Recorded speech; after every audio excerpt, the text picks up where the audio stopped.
Have you ever wanted to create that perfect Pokemon for an upcoming tournament? Or maybe wanted to try breeding for shinies, or breeding for regional forms, size, Pokeball, ability, nature, egg moves, babies? With so many different things involved in breeding Pokemon, it can get a little confusing. Today, I'm going to break it down for you in the ultimate breeding guide. To start off, how do we actually breed Pokemon in Pixelmon? There are no daycares around, so what do? In Pixelmon, breeding is done in a special block called a ranch block, which can be crafted using a PC, a flower pot, and a piston. When you place down a ranch block and interact with it, you will notice a bunch of squares appear on the blocks around it. This is the breeding environment, which determines the speed at which an egg will be produced when breeding two Pokemon together, but we'll get more into that in a minute. You will also probably notice two spots on the bottom of the interface, as well as a button that says Manage Pokemon. Clicking this button will open up a PC-like interface that allows you to add your Pokemon into the ranch block. You can add any two Pokemon into the ranch block, although not all are compatible with each other for breeding. How do you determine which Pokemon are compatible for breeding though? This is determined by two key factors. First, Pokemon must always breed with an opposite gendered Pokemon. In other words, a male must always be bred with a female. The exception to this is with non-gendered Pokemon, which must always be bred with a Ditto. A male Pokemon or a female Pokemon can also be bred with a Ditto without need of its counterpart. The other component in determining compatibility is egg groups. Pokemon of the same species, for example Bulbasaur and Ivysaur, will always be in the same egg group and thus be able to breed together, provided they are a male and female. If you are breeding two different species of Pokemon together, you should look on Wiki to see what the egg group of those two Pokemon are. Again, an exception to this is Ditto, which can hatch with any non-legendary and non-Ultra Beast Pokemon. The egg that comes from any breeding process will always be the species of the female Pokemon, or in non-gendered breeds, the Pokemon that isn't Ditto. In Pixelmon, you can also breed two Dittos together to get a random non-legendary Pokemon. You can even get Ultra Beasts this way. If you're on multiplayer and the Dittos are not breeding together, your server may have Ditto-Ditto breeding disabled. Also note that this does not work in the regular Pokemon games, so don't try it like I did. Now that you've got your Pokemon picked, that breeding environment thing we mentioned earlier is going to play its part. In Pixelmon, the speed at which Pokemon in a ranch block produce an egg is determined by the environment surrounding the ranch block, in a 9x9 block area, although this range can be increased by using ranch upgrades. Each block in this 9x9 area counts for a certain amount of points, anywhere from 0 to 3, although there are a select few that count for 4. The amount of points you get for each block is determined by the type of the Pokemon you are breeding, and when picking the block to calculate, it chooses the highest block, up to 3 blocks above the ranch block, and not including the ranch block. To explain this a little easier, let's say we are breeding two Charmanders together. Charmander is a fire type, so if we make the floor here entirely out of fire, each block would count for 3 points, and with 80 points total, we would have 240 points. Say we switched 40 of these blocks to torches. With a point value of 2 on torches for fire types, the point value here would be 120 for the fire, and 80 for the torches, for a total value of 200 points. So how do these points correlate to breeding speed? The quickest breeding speed you can get is 37.5 minutes, and that happens when the breeding environment has 140 points or above. The second highest breeding speed is 50 minutes, when the environment falls between 105 and 139 points. After that it's 1 hour and 15 minutes between 70 and 104 points, 2.5 hours between 35 and 69 points, and anything below 35 will never be able to produce an egg. With our Charmander as an example, this seems pretty simple to achieve max breeding speed, but when you start getting into dual types and breeding two species of different types, it becomes a little more difficult. When a dual type Pokemon is bred, both of its types are taken into account when picking points for the environment. The game will check all blocks in the range of the ranch block for both types that the Pokemon is, and then divide that number by 2. For example, say you're breeding two Dino together. Dino is both Dragon and Dark type. If we make the environment entirely out of coal blocks, we will get 3 points for each block since that satisfies Dark types. However, this number is then divided by 2, so our normal point value of 240 becomes only 120. This makes it impossible to get the highest breeding speed on most dual types without ranch upgrades. When breeding two species of different types, let's say Squirtle and Charmander, you will need to satisfy them both if you want a higher breeding speed. If we filled 40 blocks of the environment with lily pads, worth 3 points for water, and the other 40 blocks with fire, the lily pads would total 120 points for Squirtle, and the fire would count 120 points for Charmander. so we would get the second highest breeding speed of 50 minutes. What if we remove 10 blocks of the fire and replace them with lily pads? The lily pads would then total 150 points, and the fire would total only 90 points. Squirtle would fall into the max breeding speed and be ready to produce an egg in 37.5 minutes, but Charmander would be in the third highest breeding speed, and thus an egg would only be produced after an hour and 15 minutes, as both parents have to be ready to breed. When an egg is ready, your ranch block will pop out of the ground and you can see the egg inside of it. Simply right-click on the ranch block and hit Collect Egg to take the egg.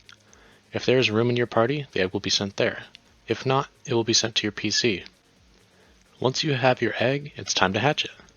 How you hatch eggs in Pixelmon is by walking around in the world, just like in the main games. If you have a Pokemon in your party with the Flame Body or Magma Armor abilities, eggs will hatch 2 times quicker.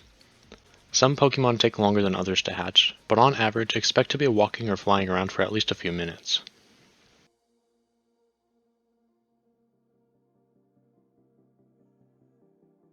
There are certain Pokemon that are only available through breeding or very rarely in the wild, and these are called the baby Pokemon. In total, there are 19 baby Pokemon. Clefairy, Electabuzz, Jigglypuff, Magmar, Pikachu, Lucario, Jynx, Togetic, Toxtricity, and the Hitmon's will all produce their baby form when bred normally. The other baby Pokemon are bred when holding certain incenses. Marill, Sudowoodo, Roselia, Chimecho, Chansey, Mantine, Mr. Mime, Snorlax, and Wobbuffet all produce their baby forms when holding the proper incenses. I'll have a link in the description to the baby Pokemon page on Wiki if you're looking for a specific baby Pokemon. Phione, while technically not listed as a baby Pokemon, can only be obtained through breeding as well. Manaphy is the only legendary that can breed, and breeding it with a Diddle will produce a Phione egg. There are also regional forms of Pokemon that aren't exclusive to breeding, but rather they can be quite tricky to breed. To breed an Alolan or Galarian Pokemon, that Alolan or Galarian Pokemon must be a part of the breeding process. For example, say you want to breed an Alolan Meowth. There must be either an Alolan Meowth or an Alolan Persian in the ranch block.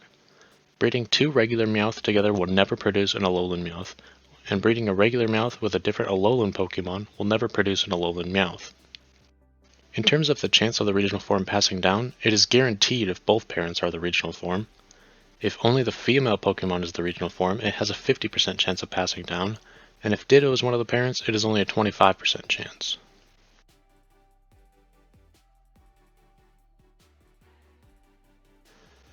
When it comes to battling, breeding is the best way to ensure you come out ahead in the competition, but there are multiple factors to take into account when doing this.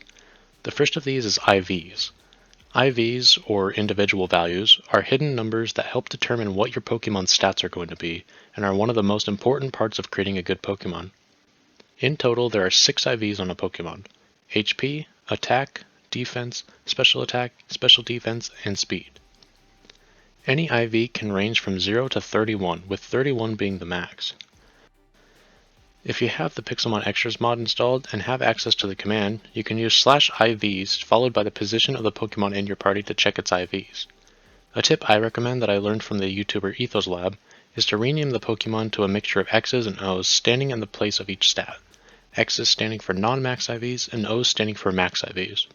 For example, a Pokemon with max attack and special attack would be named XOXOXX. This helps you to not have to keep checking with the command. When breeding 2 Pokemon together, the resulting egg's IVs are partially determined by the parent's IVs. More specifically, 3 IVs are taken at random from between the 2 parents to pass down, and the other 3 are given random values. You can have a little bit of control over which IVs pass down through the use of power items. Each of the 6 power items corresponds to a certain IV being passed down to the baby, and you can have both parents hold different ones to control 2 of the IVs that pass down. To pass down HP, use the power weight. For attack, use the power bracer. Defense is the power belt. Special attack is the power lens. Special defense is the power belt. And speed is the power anklet. To explain this in a scenario, let's assume that we are breeding 2 Pidgeys together. The male Pidgey has max attack, so we'll have it hold a power bracer. The female Pidgey has max speed, so we'll have it hold a power anklet. The resulting Pidgey should then have max attack and max speed, as well as 1 other IV from the parents. When trying to get a third max IV onto the baby, I recommend using 2 parents that share a max IV, as well as each having a different one. For example, let's assume our Pidgeys from before also both have max defense. If we breed them together, holding the same power items as before, the attack and speed will be guaranteed to transfer over. Since both parents have max defense, the baby will have 2 chances to pick up the defense IV as well, since the third IV is chosen from between the 2 parents, giving it about a 25% chance of being passed down. When you start getting Pokemon with 3 max IVs, breeding for the other 3 can be difficult.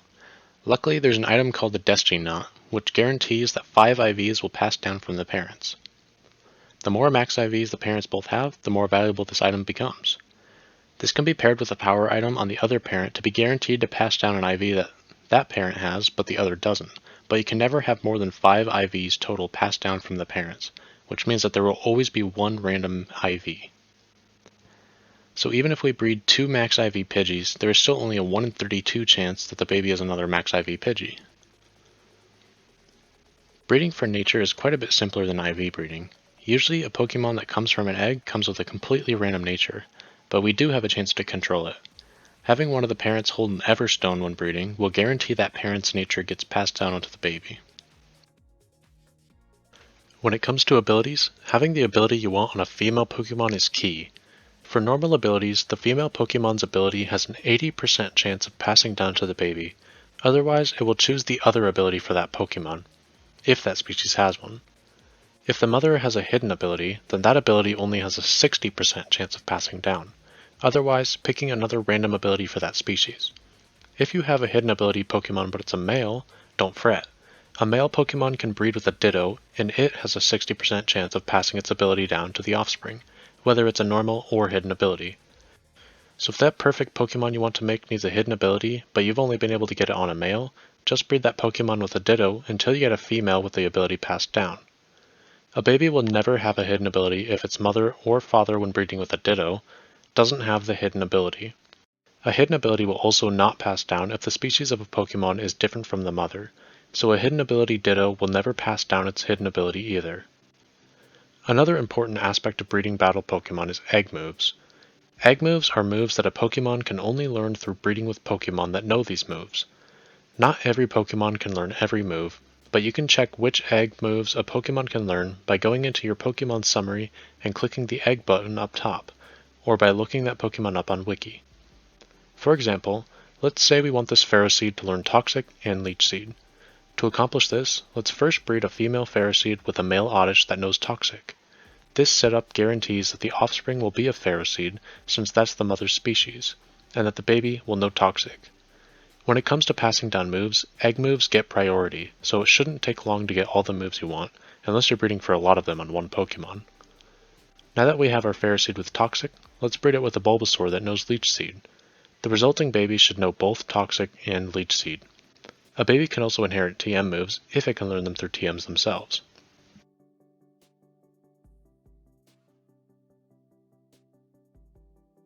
Breeding is one of the best ways to get a specific shiny Pokemon that you want, and there are 3 ways to improve your odds of getting one. The first is the Shiny Charm, which you get by catching all 898 Pokemon in the game. This will increase your odds by 2 times.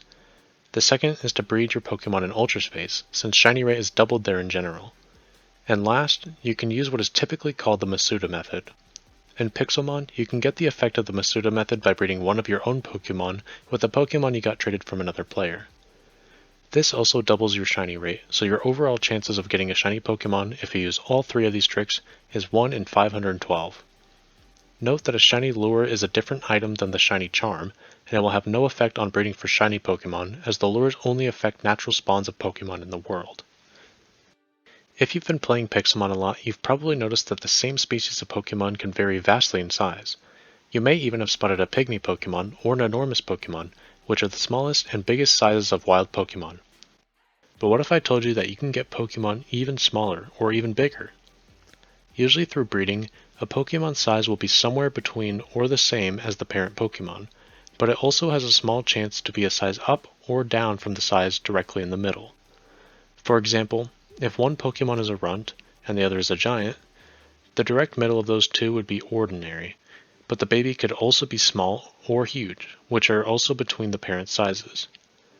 When parent Pokemon are the same size, you can still get this variation. Breeding 2 Pokemon of pygmy size together will also give you a 1 in 3 chance of the Pokemon being a size smaller, which is microscopic. And breeding 2 Pokemon of enormous size gives you a 1 in 3 chance of the baby being ginormous, which is even bigger. This is the only way to naturally obtain Pokemon of microscopic and ginormous size.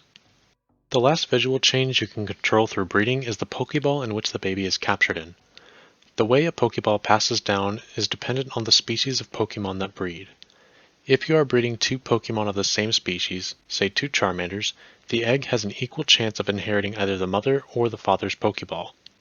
If the 2 Pokemon are different species, for example Charmander and Squirtle, the mother's Pokeball will always be passed down.